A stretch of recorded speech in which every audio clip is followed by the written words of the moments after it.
back to the 903 podcast. This week, I sat down with Daniel Vasquez of RNA Tavern, 1835 Coffee, and ETX Prosthetics and Rehabilitation. I talked with him about his move from Chicago to East Texas, his busy schedule running a business from first light to last call, and his answer to the changing healthcare landscape of a post-COVID world. Here's what's happening in the 903. Welcome back to the 903 podcast. I'm Andrew Darrington, your host. Today we're here in Tyler, Texas at the Young Professional Building. Thanks for everybody that are watching and liking our podcast and following. And to our sponsors, really appreciate you guys and what you do to help us produce this content for entrepreneurs and nonprofits. We turned 3 years old in June, so we're looking forward to that birthday, and we have guests signed up all the way through January of 2027. So, when you have entrepreneurs that are looking for an opportunity to promote their business, they come out of the woodwork. So I've enjoyed all the different things that I've learned over these years, and it's always something new. But before we get started, I'll promote one of our sponsors, nice. Texas State of Mind Coffee. Okay. We're going to talk a little bit about coffee today, but it's made here in Tyler, and it is air roasted instead of gas roasted. Okay, cool. So, which makes it pretty cool, and it's in Tyler. So nice. They're good sponsors of ours, awesome. And appreciate you coming on. We've got Daniel Vasquez of the RNA Tavern, also 1835 Coffee, and also your co-founder of the ETX Prosthetic and Rehabilitation. Yes. Which is a nonprofit we'll get to in just a second, but you wear a lot of hats. Yeah. And if you're selling coffee and then you're also working as a nonprofit, it's probably full days for you, right? Mostly, yeah. Yeah. But you're not from Texas, are you? No, I spent most of my time in the Chicago suburbs. So, okay. Yeah. Nice. And so you get done with that, and you work your way south. Before we got started, you said you spent some time in Kentucky. I did. You stopped there, or was it kind of meandering down? It's been a long road. Route 66? Yeah, that was about 20 years ago. I had moved away, and I found myself in central Kentucky, right in the heart of the Bourbon Trail. And that was really, really cool. That kind of actually that's where I kind of got the bug for a smaller town and like slower lifestyle, because where I'm from, everything is just fast paced, always on the go. Everybody's always moving. And I think, not that I'm any less on the go myself personally, right, but when it comes to just my surroundings, it's nice to be in a setting like this. It's definitely. How did you end up in Texas? So I used to be a fireman for a long time until I got hurt on the job. And then I transitioned into logistics full time. I had done that previously while I was working with the fire department on my days off. And while I was doing that, Hurricane Harvey hit, and I organized a fundraiser to go down to Houston and volunteer for about 3 weeks. And that's how I found East Texas. I had been to pretty much every other part of Texas before. And when I drove through East Texas, it kind of opened my eyes, because it looks different out here. Yeah. You got all the trees and the green and lakes everywhere. And I'm like, I tell this story, I've told it 100 times and everybody thinks I'm kidding. I'm not. I was just driving, and so I had a trailer with me. Somebody had lent me their truck, given me a trailer. It was a crazy story, the whole fundraiser that happened. But so I'm driving down here with all this stuff that people had donated for this cause, and I'm just following GPS going, and as you know, you start driving through Texas, and you lock it, you're going forever. So I really was just following the little blue dot on my screen, and I didn't know it was in Texas when I started looking around and seeing everything change, and I'm like, wow, this is crazy. So when I stopped, I was kind of zoomed out, and I'm like, this is Texas. This doesn't look like what in my brain, what I see is Texas. And so I kind of remembered that when it came time for me to make my escape from Chicago. Right. when I was finally getting ready to look for places to move, I was looking definitely south. I wanted something warmer, and I was looking at Arizona, Florida, and then specifically East Texas, and landed on this place.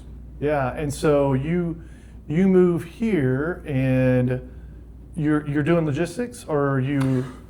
I was doing logistics in Chicago. Gotcha. I did air freight logistics. Gotcha. So if I'm not near an airport, it becomes a little more difficult. Yeah. So I just completely left that, and I, by chance, walked into RNA Tavern the second week they were open, and kind of just never left. Yeah.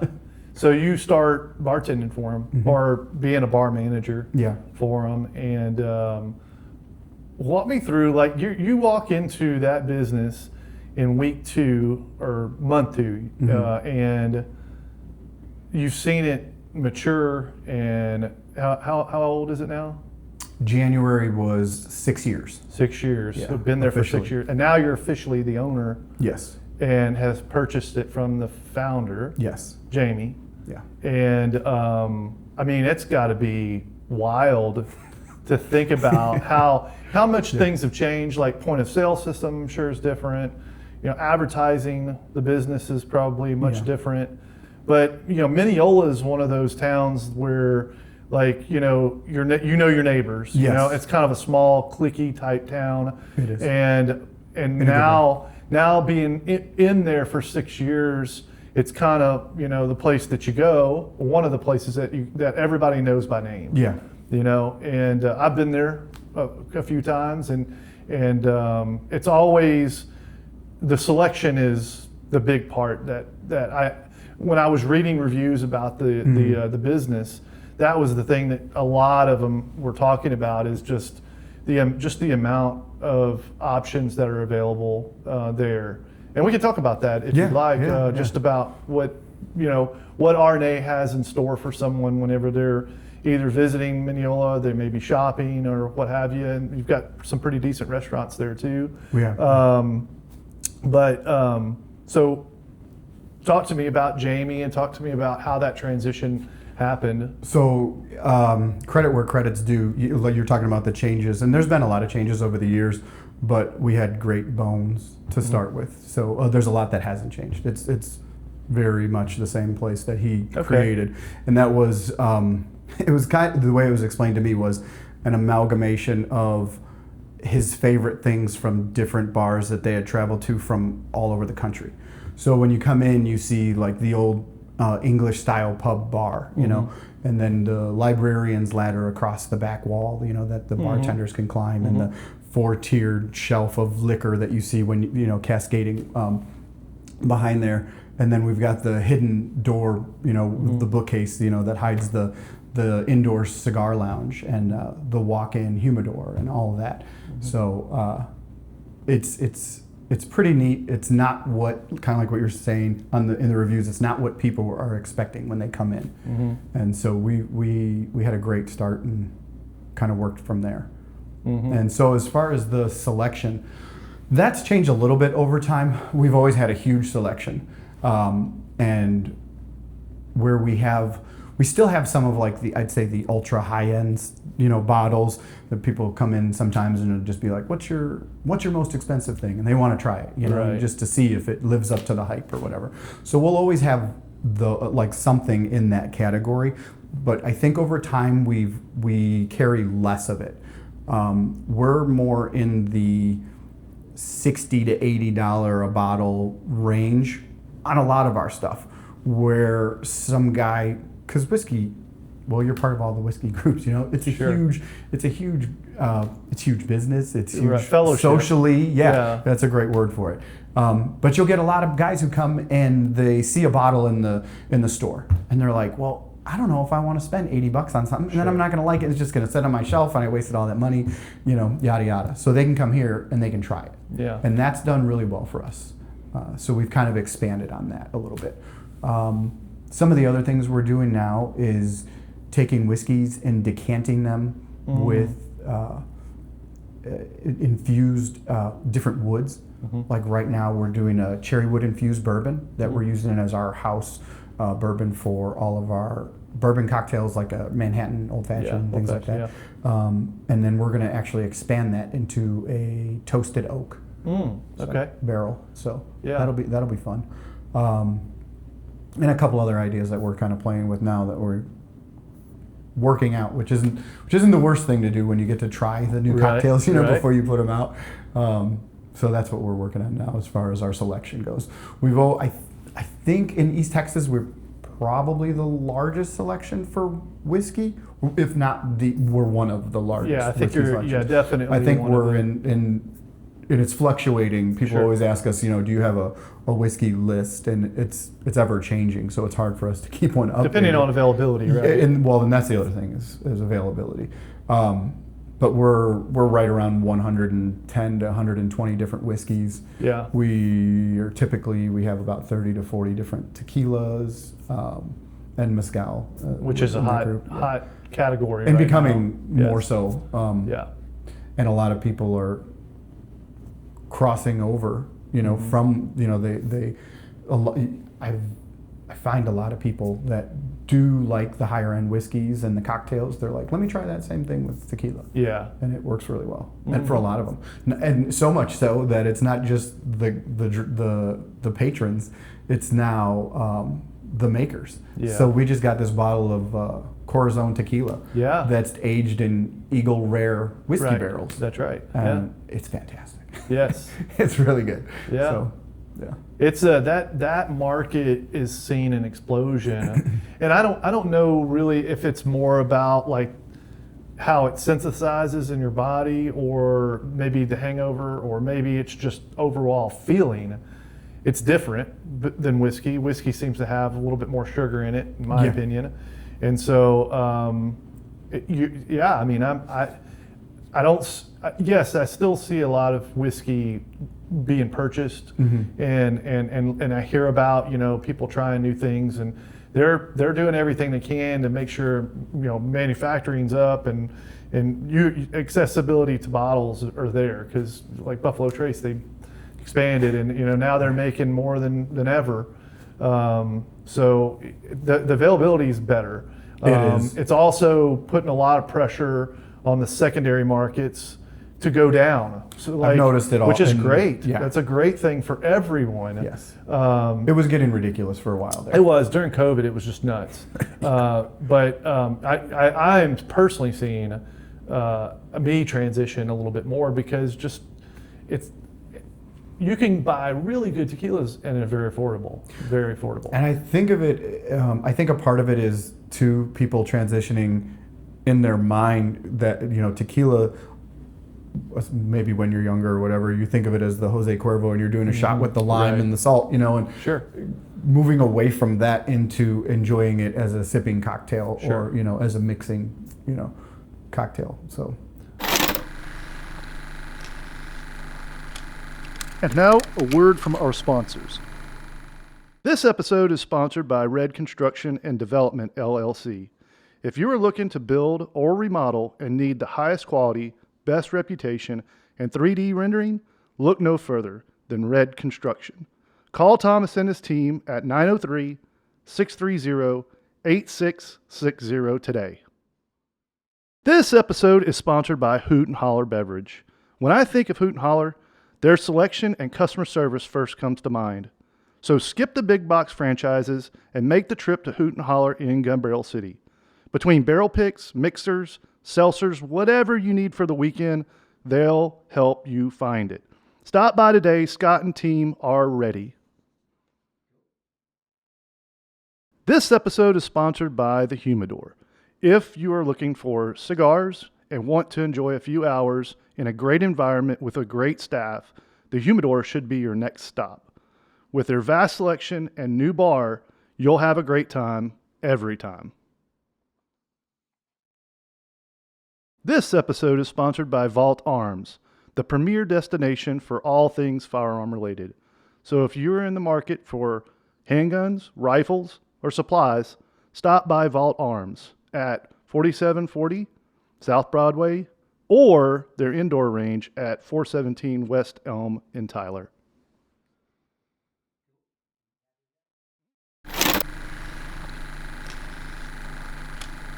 Now back to the 903 podcast. What are some things that you do at RNA? Like I know there was one time where you had like some mimosas on Sundays and stuff like that. Walk us through like some of the calendar events that you guys have. From week to week, that's always one of ours. Our Sunday Fun Day, we do mimosa specials and a Bloody Mary special on Sundays that we're going to transition. Over the summer, we're going to expand the Bloody Mary into like a build your own bar. Yeah, okay. That used to be the big thing where I'm from, was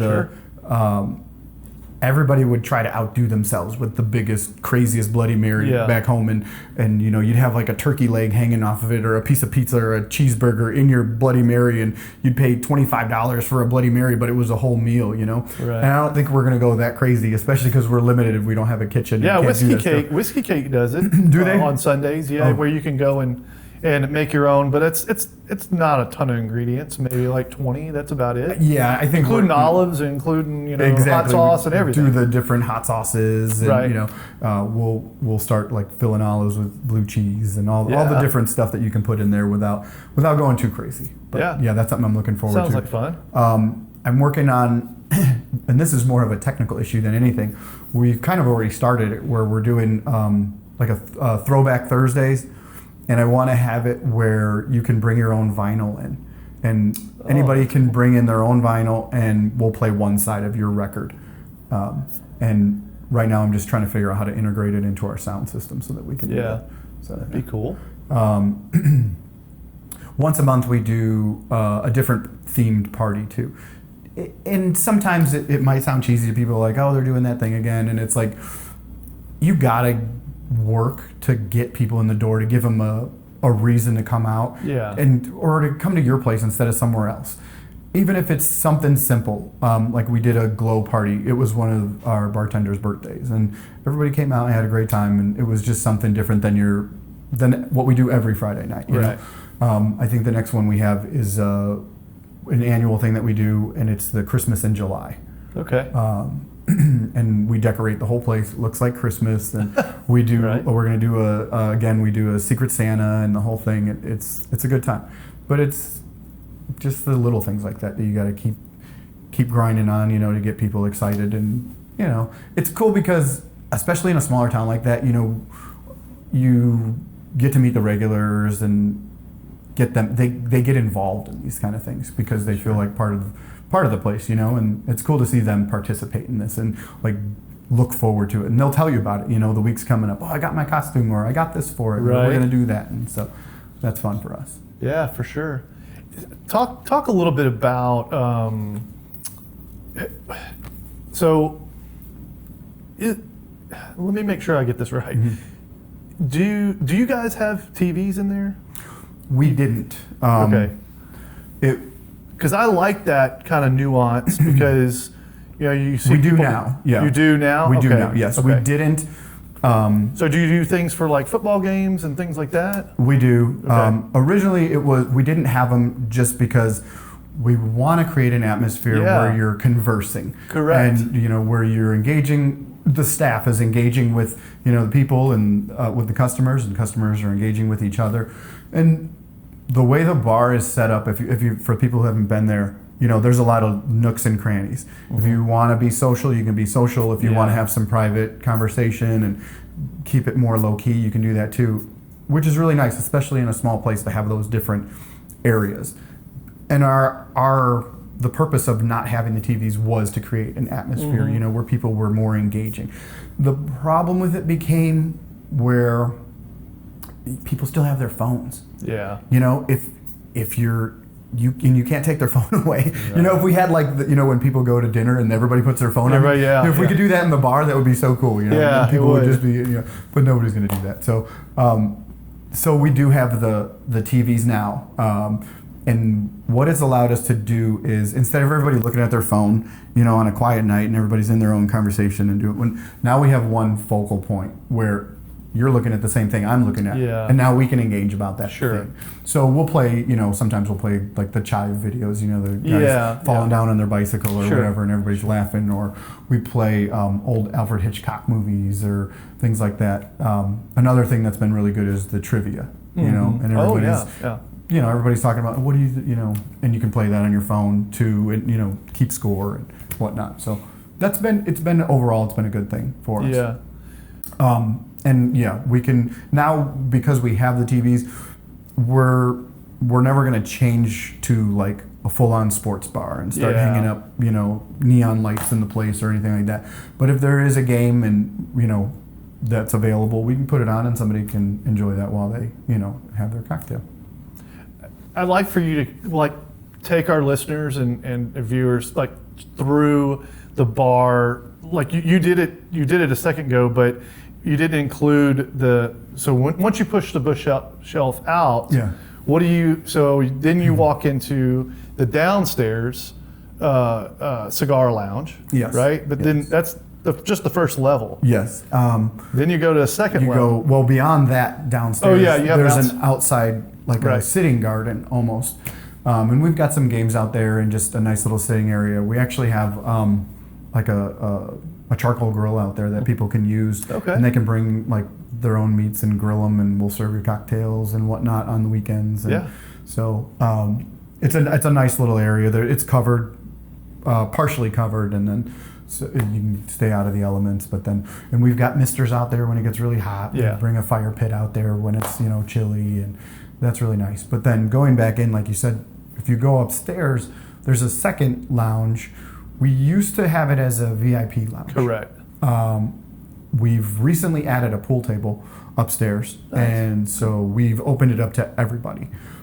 We added downstairs in the main bar, and I want to be clear because some people don't know and they're worried about it.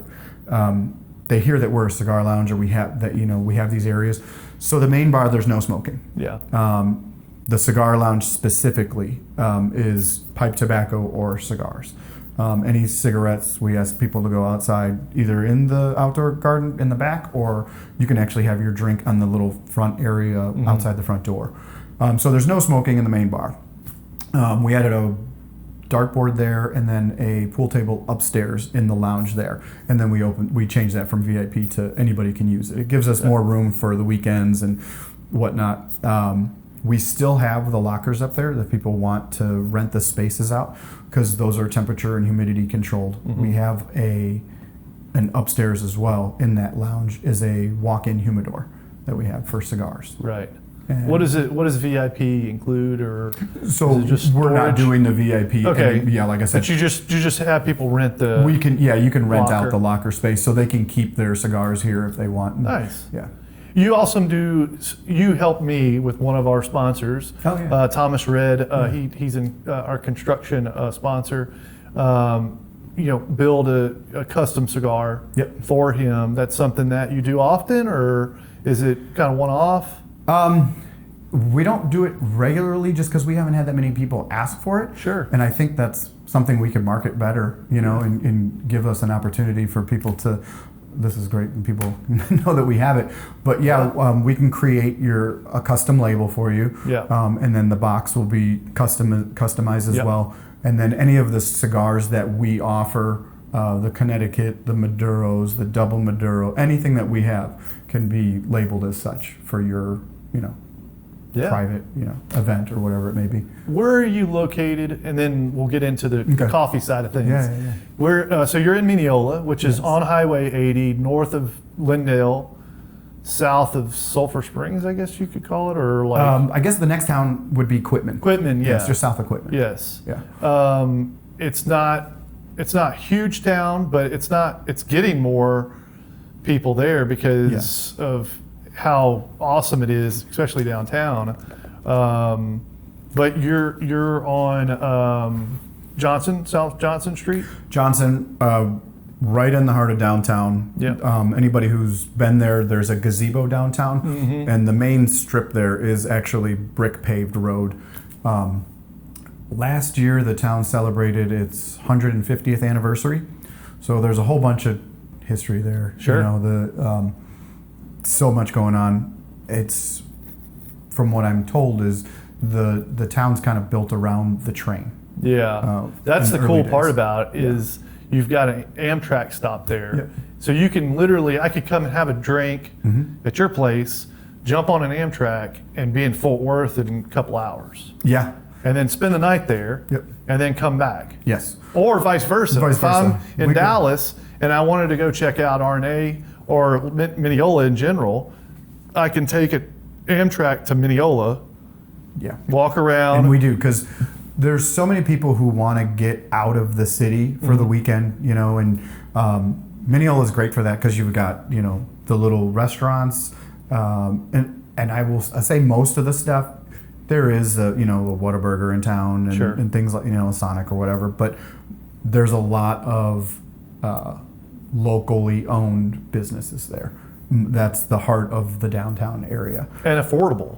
Yes. Compared to the city, it's Yeah. night and day. Yeah. It's probably half. So we've got restaurants, bakeries, Antique yeah, stores. most of it's, there's a lot of Yeah. antiques there. Yeah. So people come out and, just do their window shopping or go Sure. from shop to shop. And it's a cool little experience. Plus, so not only the people who just come out for the day, but there's a lot of people who live in the Dallas-Fort Worth area who have lake houses out here. Yeah. There's so many of them.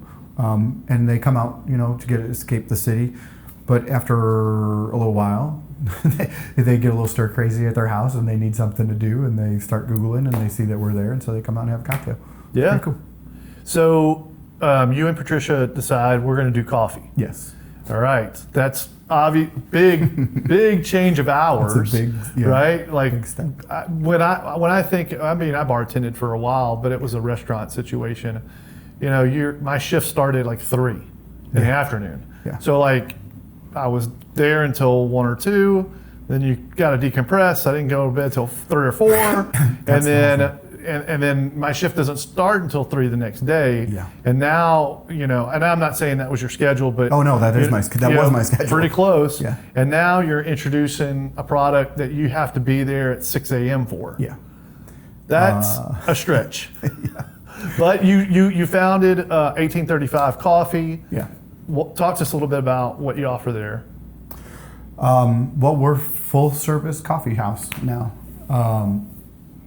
The Revival Roastery in Marshall, Texas, roasts a coffee for us. Cool. We're so it's a Costa Rican blend. Awesome. That's roasted in Marshall, Texas. We pretty much everything we try to do, we try to stay or incorporate local as much as we can. The whole place was built by local tradesmen.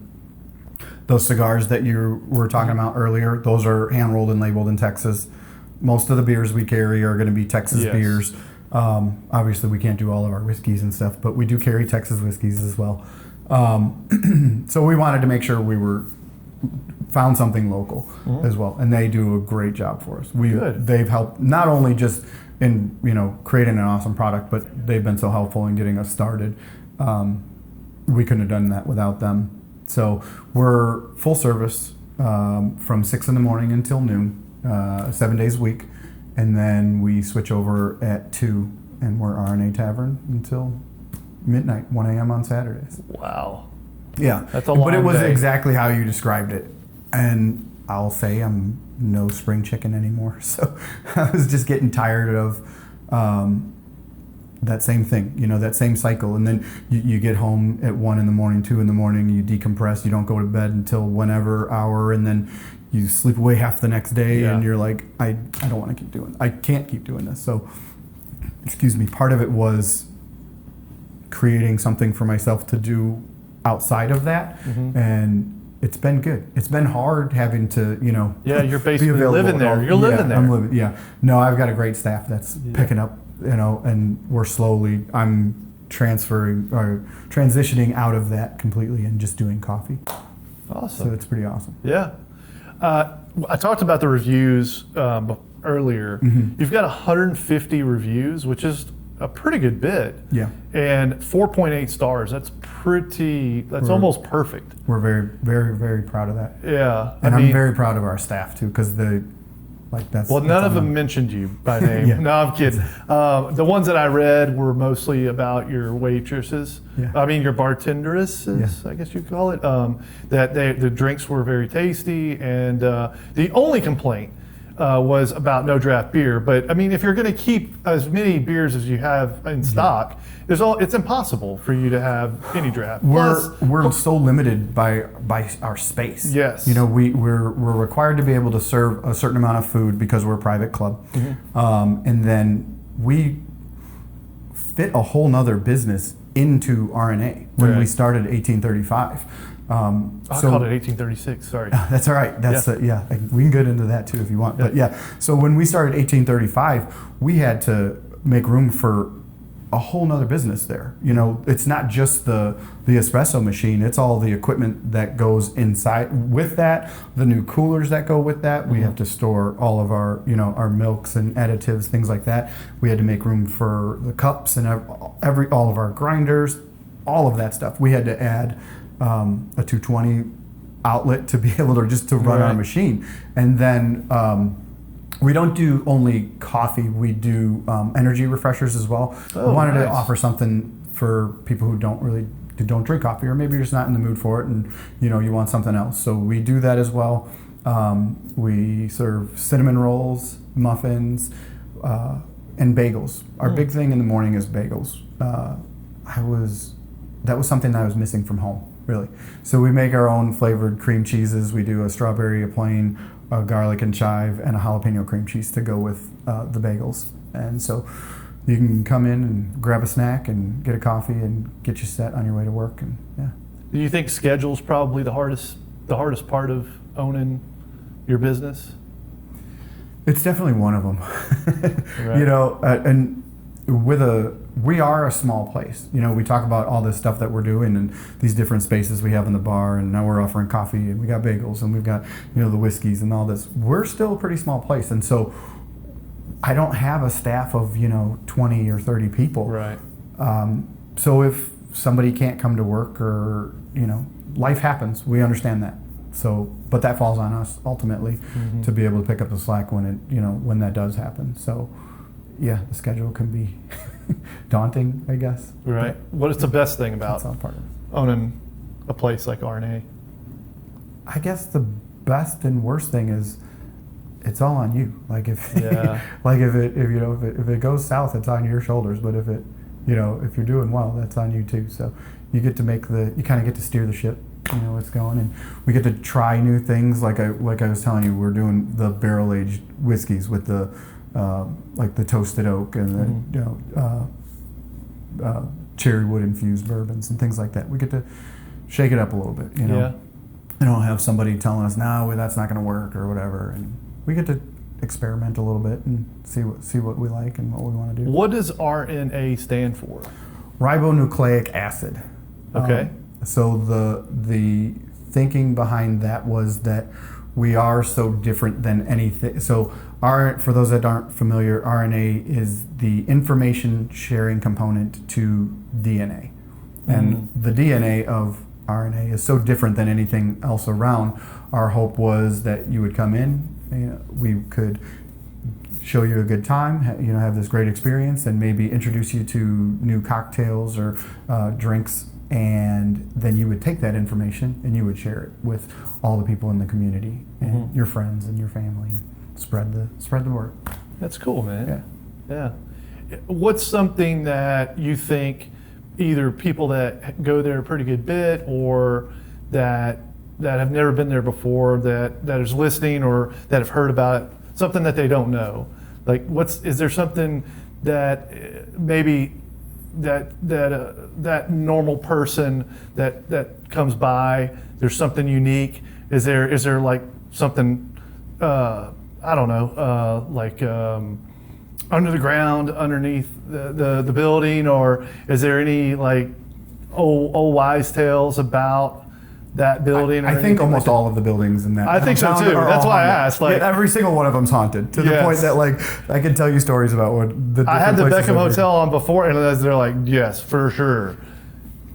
Yeah, we could spend a whole nother hour talking about that, but yeah, there's definitely some tales about that, and they actually do ghost towns in downtown Mineola. Yeah, I know. So anybody who's interested in that can find those, and you'll get the whole background of all the different places. It's pretty neat.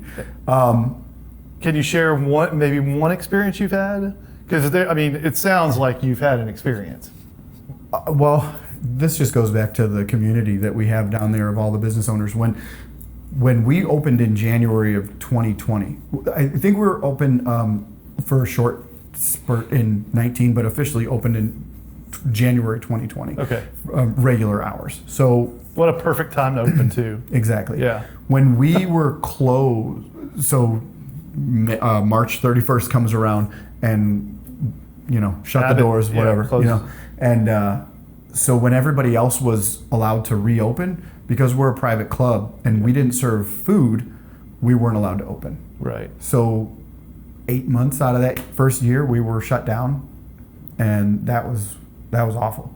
So one of the owners of another restaurant bar in town, because they served food, they were allowed to be open, and she owned kitchens. Corby owned kitchens at the time, and asked if I wanted to work there and make some money on the side until RNA opened back up, and that was a huge handout to me, to help me out, Sure. and that was so awesome. But yeah, that place is super haunted.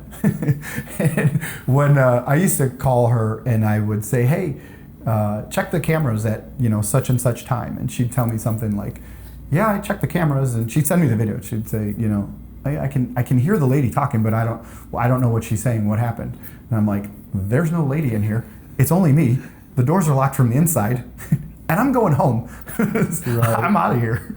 So Wow. yeah, there was all kinds of stories like that. It's interesting. Yeah. Yeah. You go upstairs in a couple of those businesses, and You get the hair on your for a neck stands fact. up and stuff. Yeah. And there's a lot of people that like that Yeah. type of stuff. There's another podcast that came and actually, it was the Haunted AF podcast, and they streamed from the apartment above RNA Tavern. Yeah. So that's another thing that I should mention too. So we have the bar, the smoking lounge, the outdoor garden, the pool table upstairs, the walk-in humidor, Coffee bar. and then upstairs, which is part of the same building but only accessible from the street, is the Brick Street Loft on the Tavern. It's a 2-bedroom apartment with a full kitchen and living room space, and then there's a balcony that overlooks downtown that's available for rent on Airbnb. Okay, cool. So people who are trying to escape the city and just want a weekend away or Right. passing through, they can come and enjoy a little downtown. Yeah, literally, you would not need a rental at all, No. or an Uber. No. You could just get off the train from Dallas or from Longview or Yeah. further east, and then get off. You can walk around all of that area. Yeah. Stay above the RNA Tavern. Have Yeah. some drinks. Yes, have some drinks, have some. We've got, it's a really unique little downtown area. It's almost, and I don't want to sound like I'm trying to build it up too much, but it looks like something out of a movie. Yeah. You've got the brick street roads, and like I said, the gazebo, the train comes by, and all these little shops. We have the oldest running movie theater in Texas. We've got, and then the bars have kind of gotten together, and we do bar crawls every, I think St. Patrick's Day, Yep. Halloween, and then Christmas. So you've got Walk the Line, which is kind of like your East Texas honky tonk. They do bands and karaoke and dancing there. RNA, if you want like a craft cocktail and just kind of a more chill spot. And then we have Cowburners, which does craft beers. Craft beers. Well, some of the best barbecue you're gonna have in East Yeah, Texas. it's the first place I had drank a craft beer too. Yeah. And then it kind of just got me motivated to get down to Tyler to see those breweries down there. Yeah. Oh yeah. We're blessed to have 2 great breweries. Yeah. They both do a great job. And they're actually trying to open his own brewery and pizza place downtown. So Awesome. be on the lookout for that, because Maybe in the old True Vine space. I think that's where it is. Yeah, that'd be awesome. Or not that one. Okay. In Mineola. Oh, in Mineola. Yeah, Gotcha. down the street from Yeah. RNA. Gotcha. So on the same block as us. Yeah, that'd be So cool. that'll be another spot. And then we have Logan's Place, which is a really good, fine Yeah. dining. but they'll jump in, and we have an open building down there that they'll occupy for those bar crawls. Yeah, that's and cool. He used to be in the downtown area. They got a standalone building just outside of downtown. But when they were there, I'd say he's probably got the best wine selection. So you could go there for a nice glass of wine. You can come to us for a nice cocktail. You go there for your, for your pool Craft beer. tables and your bands at the Walk the Line, and then you got your craft beer at Cowburners. That sounds like a fun day Yeah. or night. Yeah. And then you crash at the at the apartment. At the loft. Yeah, at the loft. Yeah. Very cool, man. Yeah. Well, I've really enjoyed learning about RNA, man. We met a long time ago, and you've patiently waited your time. I did. I like to end all of my podcasts with some shout outs, and we didn't talk about this, so I apologize. I'm throwing it on you right now, but I like for my guests to just kind of show some appreciation to some people that maybe never listen to podcasts and hear their names being etched in history, because obviously the podcast will live as long as the internet will live. But is there, do you have any mentors? Do you have anybody that you would like to thank for your makeup, man, or kind of the RNA owner you are right now? My parents. Yeah. For sure. That's that period. My parents. It all goes back to them. I do have to thank God. There's no way that the last 5-6 years was all by accident. There's been a little bit of elbow grease and hard work and sweat and whatnot, but that only gets you so far. None of this wasn't. There has to be something else going on in the background, a higher power. So, I do owe a lot to my parents, as like you said, as far as the makeup. I do have to thank Jamie just for the opportunity when I first came into the bar, just to, let me get started and see what I could do. Yeah. And that's led us to where we are now. If we're thanking people, I have to thank my staff, because like you were talking about, we're now running almost all hours of the day. Right. And I'm not there I can't be there all those hours. So if I didn't have those people that I can rely on, that I know are going to show up, that I can trust, and that do a great job, that got us that 4.8 rating, I wouldn't be able to do it. So this wouldn't happen without them. And then Patricia is like, we could have a whole nother hour of me thanking Patricia, because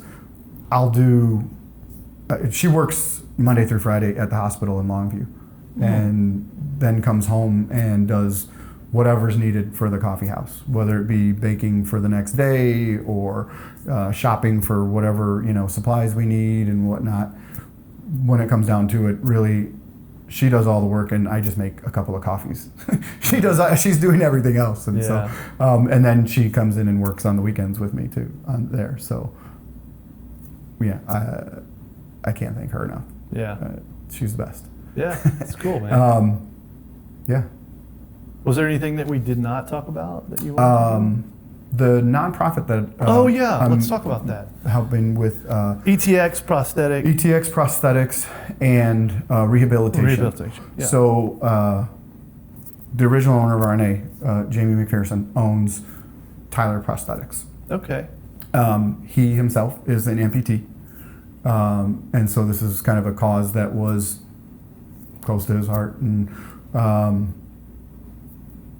philanthropy is what got me to Texas to begin with. It was like we talked about earlier. So we were talking about some changes with the insurance landscape through COVID, and how, and there's a number of reasons, but how, patients would have a, let's say, $12,000 deductible for a $13,000 prosthesis. And, it's just unattainable for a lot of people in that situation. And so we decided to get this off the ground, and that way we could raise funds to help those people in need. Awesome, man. For something that a lot of us just take for granted, just being able to walk around on two legs, something like that. Yeah. And so we did it. We've had it incorporated for a little while now. But with everything he has going on, with the things that I have going on, it's just taken us a while to get to the point where we can actually start creating events and raising money. And so we're actually doing our first event at the end of the month on May 30th. Okay. We're doing a poker run. 100% of the proceeds go to ETX Prosthetics and Rehab. So we're doing this poker run. It's going to start at Red Rooster in Hawkins. It'll continue on to Logan's Place in Mineola, Cowburners, RNA Tavern, and finish at TXM in Lindale. Oh, wow. Okay. It's $25 per car or motorcycle. And so every entry goes from each place, and you don't have to follow an order, but we'll do registration at Red Rooster, and it'll finish and we'll have our banquet at TXM in Lindale. So every place you go to, you buy a food or drink item, and they'll give you a playing card. Okay. And so whoever has the best poker hand in the end wins. And if there's any ties, we're gonna have a hand there that we're gonna deal, and it'll be fun. So one of the prizes that we're doing that is a 12-year a bottle of 12-year-old Van Rip. Yeah. Van Winkle. Lot B. Yeah. So that's a big and bottle too. We're gonna have a bunch of other things going on that day. Oh, we're raffling a SIG M400 AR-15 rifle. So tickets are $50 a piece, and we're only going to sell 100 tickets. So that'll be that's another thing we're doing. And again, 100% of the proceeds are going to give somebody a leg. Yeah, that's awesome. Yeah. So I actually had somebody who used to work for me that lost a limb, and he's in the process of trying to get fitted and working through those financial constraints. And it is a process. Yeah. And like I said, it's something that a lot of us take for granted, and it just So we're really looking forward to the good we can do with this. It's a shame it's taken so long. Like I said, there's only so many hours in the day. Right. But so anybody who's can help with that, we welcome it. So we've got that event coming up, and then I have another partnership that we can't, or at least a potential partnership that we can't talk about yet for that. But then we're hoping to organize a bike ride coming up in the fall for the same nonprofit. Yeah. It's awesome, man. That's the best shout out. Yeah. Yeah, I knew we were missing something. My apologies on that. I need to be sharper. All right. That's all right. It's awesome, man. It was great having you on. Yeah, thank you. Really appreciate it. I know it took a while to get it going, but I'm glad we were able to get it going, get you here, and to tell your story and talk a little bit about all the things you've got going on. When we conversed, when we were trying to get this thing together, I was like, man, this guy, does he sleep? I think you're a vampire, man. Yeah. You got a lot of stuff going on. Yeah. Well, it's that coffee keeps you going. That's right. All right, man. Well, I appreciate you coming on. Thank you. I appreciate it. All right, we'll see you next time. Thanks for tuning in.